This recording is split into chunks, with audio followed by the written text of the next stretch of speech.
Hello everyone. आज हम देखेंगे एमपी सब इंजीनियर इलेक्ट्रिकल का पेपर जो आपका हुआ था 1 सितंबर 2018 को। तो यहाँ पर एमपी सब इंजीनियर की वैकेंसीज भी आउट होने वाली हैं, अभी थोड़ा होल्ड पे है और उसके लिए भी आपको यहाँ पे पेपर्स अवेलेबल हैं एमपी सब इंजीनियर यानी कि व्यापम की वेबसाइट से। वहाँ से आप इसको पेपर को डाउनलोड कर सकते हैं और हम देखेंगे इसमें किस प्रकार के क्वेश्चंस आपसे पूछे जाते हैं। ये आपसे दो पार्ट में ये पेपर आपका डिवाइड है, एक नॉन टेक्निकल और टेक्निकल। टेक्निकल के अंदर आपके 100 क्वेश्चंस आते हैं और नॉन टेक्निकल में भी आपके 100 क्वेश्चंस पूछे जाते हैं। तो यहाँ पे नॉन टेक्निकल के अंदर general knowledge, general Hindi, English, mathematics, reasoning, science, computer, इस प्रकार के क्वेश्चंस होते हैं। तो आप कमेंट बॉक्स में भी ये सारी चीज़ें लिख सकते हैं कि आपको उन सब का वीडियो भी आपको डिस्क्राइब फॉर्म में चाहिए कि नहीं चाहिए, क्योंकि आपको नॉन टेक जो पोर्शन है वो इस पेपर के अंदर काफ़ी महत्व रखता है। हम इस पेपर में तो डायरेक्ट चलते हैं अपने टेक्निकल सेक्शन की तरफ। तो यहाँ पे आप क्वेश्चंस देख सकते हैं किस प्रकार से क्वेश्चन यहाँ पे पूछे गए हैं। तो पहला क्वेश्चन आप देख सकते हैं कि electronic ohm meter uses as operation amplifiers. तो आप जानते हैं ये एक आपका बफर एम्पलीफायर होगा, यानी कि आंसर नंबर आपका डी सही होगा। तो बफर आप जानते हैं एक ओपन ऑपरेशन एम्पलीफायर सर्किट होता है जिसका आउटपुट वोल्टेज सीधे सीधे फॉलो करता है इनपुट वोल्टेज को, ठीक है। इसका वोल्टेज गेन भी आपका कैसा रहता है, यूनिटी। दूसरे क्वेश्चन की तरफ हम चलते हैं। दूसरा क्वेश्चन कह रहा है आपका the oil that is used in the transformer should be free from. तो इसका आंसर होगा मॉइस्चर। तो आप देख सकते हैं क्वेश्चन कितने सिंपल वे में यहाँ पे आपको पूछे गए हैं और काफ़ी वन वर्ड आंसर आपको इस पेपर के अंदर देना होता है, ठीक है। मेन चीज़ यहाँ पे जो मैटर करती है वो है आपकी नॉन टेक्निकल पोर्शन भी। तो उसका वीडियो भी हम अगर आप चाहते हैं तो आप कमेंट सेक्शन में उस चीज़ को लिख सकते हैं कि हाँ मुझे हिंदी का चाहिए, इंग्लिश का कुछ आपको ट्रिक्स चाहिए, या फिर रीजनिंग की, साइंस की, या मध्य प्रदेश जनरल नॉलेज की। तो कितने वॉट मीटर्स आपको रिक्वायर्ड होते हैं in to measure the power in a 3 phase 4 wire system. तो आप जानते हैं कि यहाँ पे जब न्यूट्रल एग्जिस्ट नहीं करता है तो नंबर ऑफ वॉट मीटर्स जो रिक्वायर्ड होते हैं वो n-1 होता है, ठीक है। और अगर वहाँ पे न्यूट्रल रिक्वायर्ड है तो सेम n नंबर जितना होता है उतने आपके वॉट मीटर्स होते हैं। तो यहाँ पे कितना होगा आपका 3 वॉट मीटर्स आंसर होगा। नेक्स्ट क्वेश्चन पे हम चलते हैं। नेक्स्ट क्वेश्चन आपका कह रहा है कि which among the following countries has the biggest coal reserve in the world. तो देखिए यहाँ पे आंसर यूएसए दिया है, ठीक है। यूएसए का, फिर रशिया, ऑस्ट्रेलिया, चाइना, इंडिया, इस प्रकार से बिगेस्ट कोल रिजर्व की लिस्ट है। नेक्स्ट क्वेश्चन है आपका कि रिएक्टेंस रिले को और किस नाम से जाना जाता है। तो रिएक्टेंस रिले आपका directional restrained over current relay भी होता है, ठीक है। और आप जानते हैं रिएक्टेंस रिले ऑपरेटिंग टॉर्क जो प्रोवाइड करती है वो करंट यूनिट के द्वारा होता है, ठीक है। इसको हम डायरेक्शनल यूनिट कहते हैं। और भी चीज़ें होती हैं जैसे कि मोह रिले आपका एक होता है, ठीक है, जो आप लॉन्ग ट्रांसमिशन लाइन के लिए यूज़ करते हैं, उसका नाम आपसे पूछ लिया जाता है। तो मोह रिले का नाम होता है वोल्टेज रिस्ट्रेंड ओवर करंट, ठीक है। वोल्टेज रिस्ट्रेंड डायरेक्शनल रिले, ठीक है। ये आपका क्या है, मोह रिले के बारे में, ठीक है। तो वोल्टेज रिस्ट्रेंड डायरेक्शनल रिले। और एक और चीज़ होती है, हम दूसरी चीज़ यहाँ पे इसको रफ कर लेते हैं। एक होता है आपका इम्पीडेंस रिले। तो इम्पीडेंस रिले आप जानते हैं मीडियम ट्रांसमिशन लाइन के लिए हम यूज़ करते हैं और इसका नाम होता है voltage restrained over current relay, ठीक है। Voltage restrained over current relay यानी कि ऑप्शन नंबर 3, ठीक है।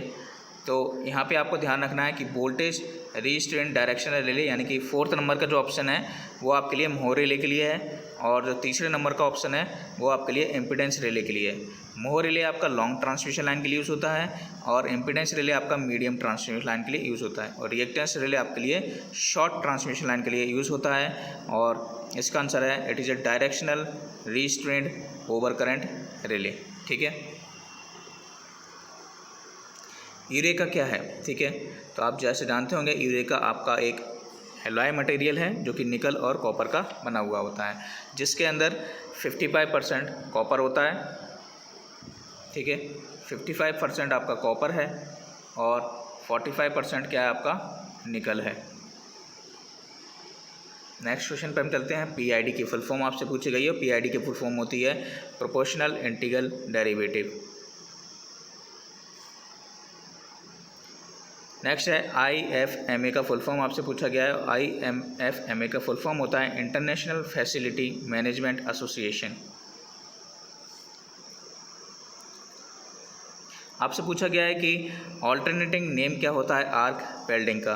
तो देखिए, आर्क वेल्डिंग को नॉन प्रेशर वेल्डिंग भी कहते हैं।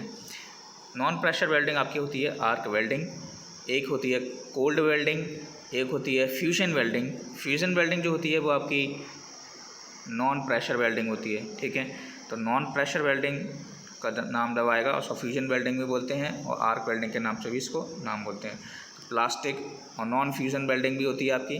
ठीक है, तो प्लास्टिक वेल्डिंग का जो दूसरा नाम है वो नॉन फ्यूजन वेल्डिंग भी है, और नॉन प्रेशर वेल्डिंग को फ्यूजन वेल्डिंग और आर्क वेल्डिंग के नाम से भी जानते हैं। What is the condition at which the transformer gives maximum efficiency. तो आप जानते हैं कि जब आयरन लॉस यानी कि PI इक्वल्स टू PCU हो जाता है, ठीक है, यानी कि iron loss equals to copper loss, then we can say that. Next है आपका the coefficient of addition is high when. तो देखिए, कोफिशिएंट ऑफ एडिशन जब आपके जो रेल्स होते हैं वो ड्राई होंगे, ठीक है, तो आपका कोफिशिएंट ऑफ एडिशन हाई होगा। और कोफिशिएंट ऑफ एडिशन क्या होता है आपका, ये म्यू से रिप्रेजेंट करते हैं, और जो FT होता है, FT का रेशियो होता है आपके W के साथ। देखिए, FT क्या है, FT आपका है ट्रैक्टिव एफर्ट, FT आपका है ट्रैक्टिव एफर्ट, और जो W है वो है आपका एडहेसिव वेट। ये लोकोमोटिव का जो वेट होता है व्हील का, उसका आपको रेशियो दिया गया है। तो कोफिशिएंट ऑफ एडिशन का रेशियो यह हो गया। और देखिए, यहाँ पे कोफिशिएंट ऑफ एडिशन इम्प्रूव कैसे होता है, जब ड्राई रेल्स हों या फिर थोड़ी सी जंग लगी हो, ठीक है। और रिड्यूस कैसे होता है, रिड्यूस होता है जब वहाँ पे थोड़ा जो रेल्स हैं आपकी वो गीली सी हों, यानी कि ऑयल हो, ग्रीस हो या ड्यू हो किसी प्रकार का। नेक्स्ट आपका कि the for lightning a passenger coach for a long distance train how is power provided. तो आप जानते हैं कि कैसे पावर को प्रोवाइड करेंगे, हर एक इंडिविजुअल जनरेटर यानी कि जो बोगी को दी जाएगी और बैटरीज के थ्रू। Ballistic tests are used in magnetic measurements to determine. तो देखिए, बैलिस्टिक टेस्ट जो होता है वो फ्लक्स डेंसिटी, ठीक है, मैग्नेटाइजिंग फोर्स, pH कर्व और हिस्टेरेसिस लूप को मेज़र करने के लिए हम यूज़ करते हैं। तो बैलिस्टिक टेस्ट जो होते हैं वो इन सारे पर्पस के लिए हम यूज़ करते हैं।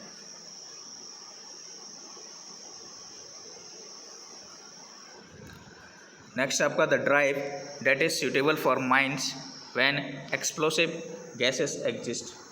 तो देखिए, यहाँ पे क्या आंसर होगा आपका, बैटरी इंजन, ठीक है। तो आपसे जो बैटरी इंजन ड्राइव जो होती है वो मोस्ट सूटेबल ड्राइव होती है माइंस के केस में, यानी कि माइंस जो होती हैं वहाँ पर जहाँ पर एक्सप्लोसिव गैसेस क्या करती हैं, एग्जिस्ट करती हैं। What are the components of a digital multimeter. तो देखिए, मल्टीमीटर आप जानते हैं मेजरिंग इंस्ट्रूमेंट होता है, जैसे कि वोल्टेज, करंट और रेजिस्टेंस को नापता है, ठीक है। और यहाँ पे आपके ऑल्टरनेटर, एनालॉग से डिजिटल कन्वर्टर, एक डिस्प्ले और एक रिकॉर्डिंग मैकेनिज्म इसके अंदर पाए जाते हैं। फॉल्ट डाइवर्टर्स बेसिकली क्या होता है, तो फॉल्ट डाइवर्टर्स बेसिकली आपके फास्ट स्विचेस होते हैं। जब भी कोई ट्रांजिएंट कंडीशन आती है तो वहाँ पे ये आपके ऑपरेट होते हैं। नेक्स्ट आपका कि if a material is to be used for fuse then which of the following properties should it process. तो देखिए जो फ्यूज़ की प्रॉपर्टी होती है वो क्या होती है आपकी। फ्यूज़ आप जानते हैं मेटल का बना हुआ होता है और सीरीज़ में लगा हुआ होता है, और इसकी जो प्रॉपर्टी है वो लो मेल्टिंग पॉइंट और लो स्पेसिफिक रेजिस्टेंस, ठीक है, हाई कंडक्टिविटी होनी चाहिए, और जैसे कि एग्जांपल आपके कॉस्ट भी लो होनी चाहिए, साथ ही साथ लेड, कॉपर, एल्यूमिनियम, टिन, ये सारी चीज़ें आपके मटेरियल के अंदर आती हैं। क्रीपेज डिस्टेंस क्या कहलाता है। तो क्रीपेज डिस्टेंस आपका एक शॉर्टेस्ट डिस्टेंस है दो कंडक्टिंग पार्ट्स के बीच में, ठीक है, along the surface of the insulating material. एक क्रीपेज होता है, लीकेज डिस्टेंस के नाम से भी इसको जाना जाता है, ठीक है, जो कि आपके सरफेस ऑफ द इंसुलेशन के दो कंडक्टिव पार्ट के बीच का शॉर्टेस्ट डिस्टेंस कहलाता है। नेक्स्ट क्वेश्चन पे चलते हैं। नेक्स्ट क्वेश्चन है ग्रेटर देन और इक्वल से हम किसको रिप्रेजेंट करते हैं, तो GUQ होगा आपका। नेक्स्ट है विच one of the following is a good application for PLC timed interrupt. तो यहाँ पे आपका आंसर होगा एक PID फंक्शन ब्लॉक, ठीक है। इंटरप्ट आप जानते हैं, तो जब भी इंटरप्ट होता है यानी कि टाइमिंग के बेस पे, तो एक PID फंक्शन ब्लॉक को हम इस्तेमाल करते हैं, ठीक है, जिसका नाम है PLC टाइम्ड इंटरप्ट। तो PID फंक्शन ब्लॉक आपका आंसर है। नेक्स्ट है कि which one of the following is an input device to PLC। तो यहाँ पे जो इनपुट डिवाइस जो है वो आपका सेंसर है, ठीक है। नेक्स्ट क्वेश्चन है विच one of the following is a part of the tower that is buried under the ground. तो देखिए उस जो आप एंकर होगा, एंकर आपने देखा होगा एक इस फेस में, इस फॉर्म में आपका एक एंकर होता है, ठीक है। तो एंकर कुछ इस प्रकार से दिखाई देता है जो कि ग्राउंड के अंदर जिसको गाड़ दिया जाता है, ठीक है। तो यही आपका आंसर है। नेक्स्ट क्वेश्चन पर चलते हैं। विच one of the following is an example of plastic welding. तो देखिए प्लास्टिक वेल्डिंग का जो एग्जाम्पल है वो है आपका रेजिस्टेंस वेल्डिंग, अभी हमने देखा था प्लास्टिक वेल्डिंग को, और दूसरा क्या नाम था इसका, non fusion welding. Non fusion welding is a plastic welding. 24 number यानी कि हाई वोल्टेज ट्रांसमिशन में why the conductor lines suspended from towers. तो आप जानते हैं ग्राउंड से क्लियरेंस को बढ़ाने के लिए हम कंडक्टर लाइन्स पे जो टावर्स पर कंडक्टर लाइन्स को सस्पेंड कर दिया जाता है। तो हाई वोल्टेज ट्रांसमिशन लाइन में इस केस को हम करते हैं। नेक्स्ट है आपका in a conductor the effective resistance and the ohmic resistance are the same when. तो इस क्वेश्चन का आंसर है current is uniformly distributed in the conductor cross section, ठीक है। नेक्स्ट क्वेश्चन है आपका heat is transferred in air due to. तो आप जानते हैं हीट आपकी जो ट्रांसफर होती है जब हम कंडक्शन, कन्वेक्शन और रेडिएशन की बात करते हैं। तो कंडक्शन जो होता है वो सॉलिड के केस में होता है, कन्वेक्शन जो होता है वो फ्लूइड के केस में होता है। जो कंडक्शन है आपका वो सॉलिड के केस में, कन्वेक्शन आपका फ्लूइड के केस में, और जब आप एक जगह से दूसरी जगह पर ट्रांसफ़र करते हैं हीट को तो आपका रेडिएशन होता है, ठीक है। A good day light illumination is. तो यहाँ पे जो आंसर है वो 400 लक्स होगा, और आपको सारी जो ऑक्यूपेंसीज होती हैं यानी कि इल्यूमिनेशंस वैल्यूज़ आपको याद रखनी होंगी, जैसे कि होटल्स, रेस्टोरेंट्स, ठीक है, proof readings, museums, dining room, control rooms, grounds, stadiums, waiting rooms, laboratories, library, lectures halls, workshops, ये सारी वैल्यूज़ आप याद रख सकते हैं। हाउ आर वोल्ट मीटर और ammeter are connected in a circuit. तो आप जानते हैं कि वोल्ट मीटर और एमीटर जो पहला ऑप्शन है आपका are connected in parallel and in series respectively to the device whose voltage and current are to be measured. Next question है आपका under what condition are screw conduit circuits used. तो देखिए यहाँ पे वोल्टेज लेवल जो है वो 250 से 600 वोल्ट के बीच में होता है स्क्रू कंडक्ट का, ठीक है। और भी प्रकार की वायरिंग्स होती हैं जैसे कि क्लियट है, बोट केसिंग कैपिंग वायरिंग है, TRS वायरिंग है, लेड शेटेड है, कंड्यूट वायरिंग है। इनकी कॉस्ट, मटेरियल कौन सा रिक्वायर्ड होता है, ड्यूरेबिलिटी क्या है, टाइप्स ऑफ लेबर रिक्वायर्ड कौन सी होती हैं, मैकेनिकल प्रोटेक्शन क्या है, वोल्टेजेस लेवल क्या है, ठीक है। तो 250 वोल्ट किसका है, 250 से 600 वोल्ट किसका है, एप्लीकेशंस क्या हैं, ये सारी वैल्यूज़ आप वायरिंग के लेवल पे याद कर सकते हैं। नेक्स्ट है circuit breaker that takes minimum time for installation, तो उसका आंसर क्या है आपका SF6 सर्किट ब्रेकर। नेक्स्ट है आपका what should be the minimum height at which the overhead lines that supply power to tram cars are installed, तो यहाँ पे क्या आंसर होगा आपका 10 मीटर्स। कौन से टाइप का रिकॉर्डर जो है XY रिकॉर्डर बिलोंग करता है, तो that is the graphic recorder. Measure frequency कर्निंग्स की डिवाइस आपसे पूछी गई है, तो आप जानते हैं DC ब्रिजेस और AC ब्रिजेस आपको पढ़ना है, उनके क्यू फैक्टर को भी पढ़ना है, और आपको एप्लीकेशन पढ़ना है कि ओवन ब्रिज कहाँ यूज़ होता है, वेंच ब्रिज किस लिए यूज़ होता है, स्नबर सर्किट मैगर कहाँ यूज़ होता है, कॉरी फोस्टर ब्रिज कहाँ होता है, कैल्विन डबल ब्रिज कहाँ होता है, ठीक है। नेक्स्ट आपका dash is use to control by the turbine और अ गवर्नर, तो वो है आपकी फ्रीक्वेंसी, और फ्रीक्वेंसी के कारण ही हम स्पीड को कंट्रोल करते हैं। नेक्स्ट आपका डिफरेंस बिटवीन द ट्रू और एग्जैक्ट वैल्यू, तो वो कहलाती है आपकी एब्सोल्यूट एरर। नेक्स्ट है if a phase sequence indicator rotates clockwise for a phase sequence of RYV, then what happens when the phase sequence is changed to VRY, तो आप जानते हैं कि वो भी आपकी कैसे रोटेट करेगी, it be clockwise only. Electric braking को हम क्यों प्रेफर करते हैं, क्योंकि it avoids wear of truck. How is hunting prevented in a synchronous motor, तो आप जानते हैं हम डैम्पर वायरिंग का डैम्पर्स को हम क्यों यूज़ करते हैं, ठीक है, वो इसीलिए क्योंकि ये प्रिवेंट करता है हंटिंग से, डैम्पर वाइंडिंग प्रिवेंट करता है हंटिंग से यानी कि ऑक्सीलेशन से, और दूसरी चीज़ ये प्रोवाइड करता है स्टार्टिंग टॉर्क। हंटिंग होती क्यों है, periodic sudden of load, sudden change in load और साइक्लिक वेरिएशन, और इसकी वजह से क्या होता है सिंक्रोनाइजेशन लूज कर जाती है हमारी मोटर, ठीक है, और फ्लिकरिंग प्रॉब्लम आने लगती है, और डैम्पर वाइंडिंग से ये सब चीज़ें दूर होती हैं। बैलेंस रेजिस्टेंस कैसे कनेक्ट होता है सीरीज़ में, केवल सीरियली, चोक के साथ कनेक्ट जो होता है वो आपकी सीरियली होता है।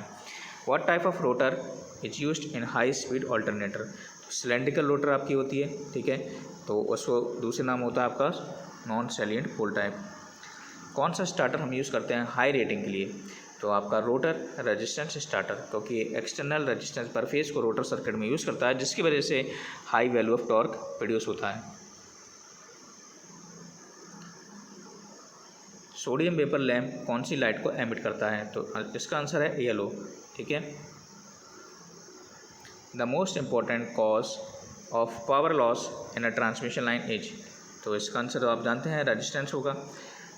इन an underground cable the insulation thickness mainly depends on, तो ध्यान रखना है कि इंसुलेशन थिकनेस जो होती है वो मेनली वोल्टेज पे डिपेंड करती है, ना कि करंट पे, ठीक है, क्योंकि वोल्टेज ग्रेडियंट आप केबल का पढ़ते होंगे, वहाँ से आप इसको कैप्चर कर सकते हैं माइंड के अंदर। 8051 माइक्रो कंट्रोलर के 2 नंबर ऑफ 16 डिजिट्स होती हैं, ये आपको याद रखना पड़ेगा। यहाँ पे माइक्रो प्रोसेसर के क्वेश्चन भी पूछे गए हैं। Fault tolerance of SCADA system का मतलब क्या है, देखिए ability to manage and coordinate system errors, तो ये स्काडा की एबिलिटी है, ठीक है, मैनेज करना और सिस्टम एरर को कोऑर्डिनेट करना, उसी पूरी कंडीशन को कहते हैं fault tolerance. Current in a transmission line under no load condition is due to, तो वो होती है कैपेसिटेंस ऑफ द लाइन की वजह से, ठीक है, और इस कंडीशन को आप जानते हैं अच्छे से, इसको कहा जाता है फेरेंटी इफेक्ट, जिसमें receiving end voltage is greater than the sending end voltage. The 10 times of frequency change को कहते हैं डेकेड। पेपर को आप डाउनलोड कर सकते हैं टेलीग्राम ग्रुप SSCW जंक्शन से, वहाँ से भी आप इसको आसानी से पढ़ सकते हैं, क्योंकि क्वेश्चन आंसर केवल 1 लाइनर के फॉर्म में है, कोई टिपिकल न्यूमेरिकल इसके अंदर आपको दिया नहीं गया है, ठीक है। इंड्यूस ईएमएफ मोटर के अंदर क्या कहलाता है, तो आप अच्छे से जानते हैं, that is the back EMF. और in the case of generator, generated EMF. यहाँ पे 1,00,000 electrons per second constitutes a current of. तो देखिए यहाँ पे आप फॉर्मूले से आप अच्छे से जानते होंगे। पहला होता है आपका Q इक्वल्स टू NE और Q इक्वल्स टू IT। ठीक है, इस वाले फॉर्मूले से आप क्या करेंगे, Q की वैल्यू निकाल लेंगे, क्योंकि यहाँ पे आपको इलेक्ट्रॉन्स पर सेकंड कितने दिए हैं, 10⁵ और इंटू 1.6 इंटू 10⁻⁻19। तो यहाँ से आ जाएगा आपका 1.6 इंटू 10⁻⁻14।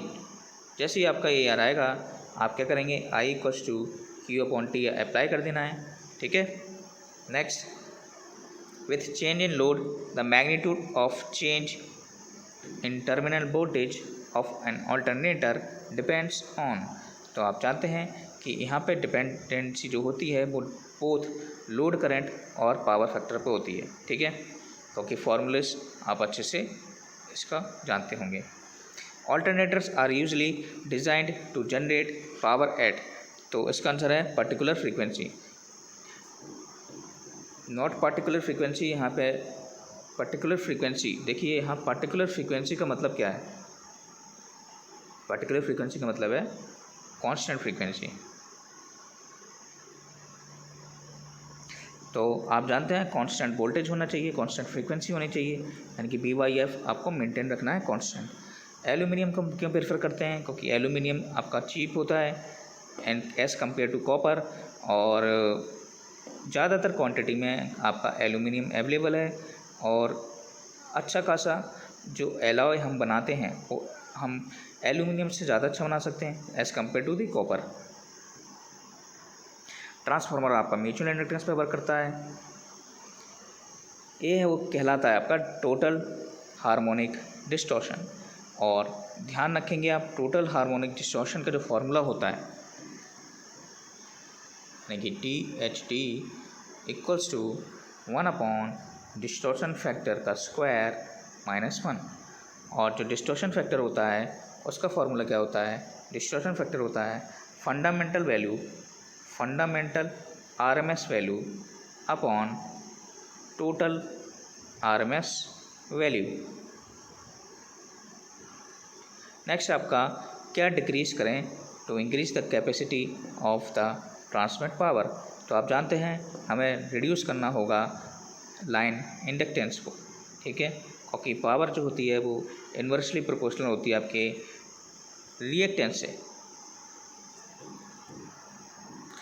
यहाँ आंसर क्या होना चाहिए, LCD, क्योंकि LCD डिस्प्ले जो होती है आपकी वो लीस्ट अमाउंट ऑफ पावर को कंज्यूम करता है।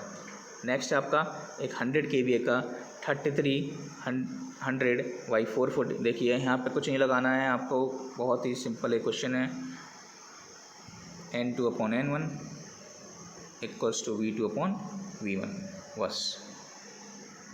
नेक्स्ट पे हम चलते हैं star delta starter. Star delta starter को हम यूज़ करते हैं स्टार्टिंग के लिए, किसके लिए, 3 फेज इंडक्शन मोटर के लिए।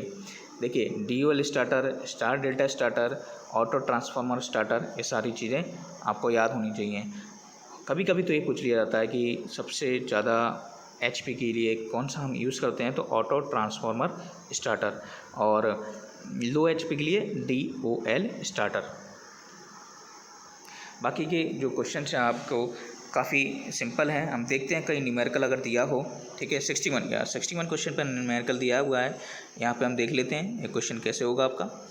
तो देखिए सबसे पहले तो हम क्वेश्चन के अंदर दिया क्या है, एक फिलामेंट है, उसकी रेटिंग दी है, वैल्यू ऑफ सीरीज रेजिस्टेंस आपसे पूछा गया। सबसे पहले क्या करना है आपको, P इक्वल्स टू VI। ठीक है, यहाँ पे आपको पावर कितना दिया है 80, वोल्टेज कितना दिया है 120, तो करंट की वैल्यू कितनी आएगी 80/120 कितना होता है 0.67। अब क्या करना है, अब करंट आ गया तो वोल्टेज ड्रॉप आप निकाल सकते हैं। वोल्टेज ड्रॉप कैसे निकालोगे, 230 वोल्ट माइनस 120, तो 230 वोल्ट आपकी मेन सप्लाई है और 120 फिलामेंट लैब की है, तो वहाँ से कितना आ जाएगा आपका 110 वोल्ट। तो वोल्टेज ड्रॉप आपका निकल गया। अब वोल्टेज ड्रॉप निकालने के बाद आप रिक्वायर्ड वोल्टेज कैसे निकालेंगे, दोबारा से 110 जो आपका वोल्टेज ड्रॉप आया है इनटू करंट कितना आया है 0.67, तो यहाँ पे मल्टीप्लाई कर देंगे तो 73.7 के करीब आ जाएगा। अब देखिए क्या करना है, अब R equals to V square upon P करना है। V आपका आ गया, P आ गया, आप आंसर निकाल लेंगे। देखिए नेक्स्ट क्वेश्चन भी है आपका एक न्यूमेरिकल टाइप, जिसमें हम देख सकते हैं कि एक 24 वोल्ट की पावर सप्लाई है used for lightning system can provide a maximum output current of 2 ampere. ठीक है, एक लाइटनिंग सिस्टम डिज़ाइन किया गया है 0.5 वाट बल्ब पे और maximum number of bulbs that can be connected to a power supply without exceeding 80% of maximum power each. तो यहाँ पे आपको सॉल्व करना है। ठीक है, देखिए सबसे पहले क्या करेंगे आप, पावर V इंटू आई यानी कि 24 इंटू 2 करेंगे तो 48 आपका पावर आ गया। ठीक है, यहाँ पे आप देख रहे हैं कि एफिशिएंसी 80% दी है आपको, और 80% कितना होता है 48 वाट का। 80% ऑफ मैक्सिमम पावर आप निकालेंगे तो आपका आएगा आउटपुट पावर 80% ऑफ 48 आता है आपका 38.4। ये ध्यान रखना है 38.4। अब आपको निकालना क्या है, आपको निकालना है number of bulbs, maximum number of bulbs कैसे निकालेंगे, नंबर ऑफ मैक्सिमम 38.4 आपका आ गया। अब 38.4 में मल्टीप्लाई कर दीजिए 0.5 का, क्योंकि 0.5 वाट बल्ब की रेटिंग दी है, तो इसको मल्टीप्लाई करने पे आपका आंसर आएगा 76। ठीक है, बाकी के आंसर आप पढ़ सकते हैं, काफ़ी सिंपल क्वेश्चन है। बक रेगुलेटर रीजनरेटिव ब्रेकिंग के अंदर क्या होता है। ठीक है, हम न्यूमेरिकल की तरफ अब चलते हैं डायरेक्ट, क्योंकि बाकी जो क्वेश्चन हैं काफ़ी सिंपल हैं। ठीक है, 70 नंबर ऑफ क्वेश्चन पे हम आते हैं। ठीक है, तो इसको पढ़ने की कोशिश करते हैं। A 3 phase 440 volt 50 hertz supply is applied to 3 phase 4 volt 440 volt star connected induction motor है under full load condition. The operating slip आपको दी है, फ्रीक्वेंसी ऑफ रोटर करंट पूछा है। इस क्वेश्चन के अंदर भी कुछ नहीं है, कई बार हम ऐसे क्वेश्चनों को देख चुके हैं। रोटर फ्रीक्वेंसी का फॉर्मूला होता है स्लिप इनटू फ्रीक्वेंसी।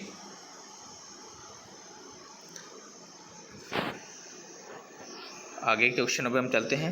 पेपर को ज़रूर डाउनलोड करें टेलीग्राम ग्रुप SSCW जंक्शन से, या फिर आप व्यापम की वेबसाइट पर जाके भी इस पेपर को डाउनलोड कर सकते हैं, या फिर ऑल एग्ज़ाम रिव्यू के वेबसाइट पर भी जाके इस पेपर को डाउनलोड कर सकते हैं।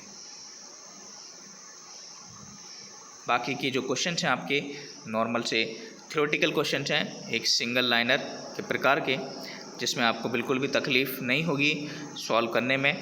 और अगर आप चाहते हैं कि MPGK की PDF या फिर अदर हिंदी क्वेश्चंस या इंग्लिश या मैथ के क्वेश्चन व्यापम के अंदर पूछे गए हैं, तो इस प्रकार के क्वेश्चन भी हम कर सकें। ठीक है, देखिए 98 नंबर का क्वेश्चन आप देख सकते हैं। ये क्वेश्चन भी आपके सभी इंजीनियर टाइप के एग्ज़ाम्स में काफ़ी पूछा जाता है। सीरीज़ रेजिस्टेंस आपसे पूछा गया है, और सीरीज़ रेजिस्टेंस का फॉर्मूला क्या होता है, RM इंटू M माइनस 1। ठीक है, यहाँ से आप देख सकते हैं RM आपको दिया हुआ है, और M कैसे निकालोगे, V अपॉन VM से। ठीक है, M कैसे निकालोगे, V अपॉन VM से, V अपॉन VM से। देखिए 99 नंबर का क्वेश्चन हम देखते हैं, और यहाँ पे एक टेबल दी है, ओपन सर्किट टेस्ट रिजल्ट्स दिए हैं। DC generator at rated speed, the residual voltage of the generator is. तो यहाँ पे टेबल से हम देख सकते हैं कि the value of open circuit voltage आपकी 0 पे कितनी है, 0 पे आपकी 1 वोल्ट है।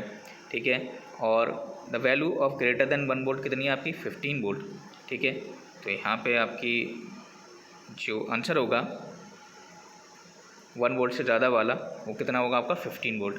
तो आंसर आपको 1 वोल्ट से ज़्यादा वाला लगाना है, क्योंकि उसके नियरेस्ट वाली वैल्यू हमको लेनी होती है, तो दैट इज़ द 15 वोल्ट। ठीक है, तो आंसर आपका क्या होगा यहाँ पे 15। लास्ट क्वेश्चन है आपका, the maximum peak ammeter current of UJT at 25 degree Celsius is. तो यहाँ पे आंसर कितना होगा आपका 2 एम्पियर। ठीक है, ये वैल्यूज़ आपको ऐसी याद रखनी होंगी। देखिए ये जो वैल्यूज़ हैं वो आपकी UJT से ली गई हैं, और UJT से इस वैल्यूज़ आपको कुछ वैल्यूज़ आपको ध्यान रखनी होती हैं। जैसे कि मैं बता दूं, एक होता है आपका reverse voltage, maximum interbase voltage. ठीक है, BJT के अंदर वैली वोल्टेज होता है एक, वैली वोल्टेज की वैल्यू आपको 2 वोल्ट होती है, ठीक है। और पीक एमीटर करंट की वैल्यू आपको दिखी गई 2 एम्पियर। और वैली करंट की वैल्यू जो होती है वो होती है आपकी 4 मिली एम्पियर, ठीक है। ये भी आपको याद रखना है, 4 milli ampere. Maximum average power आपको याद रखना है 300 मिली वॉट होती है, ठीक है। मैक्सिमम इंटरबेस वोल्टेज होता है वो आपकी 35 वोल्ट होता है। तो सारी वैल्यूज़ आपको ध्यान रखनी होंगी इन the case of the UJT. तो अगर आपको और भी पेपर्स चाहिए तो नीचे आप कमेंट सेक्शन में लिख सकते हैं।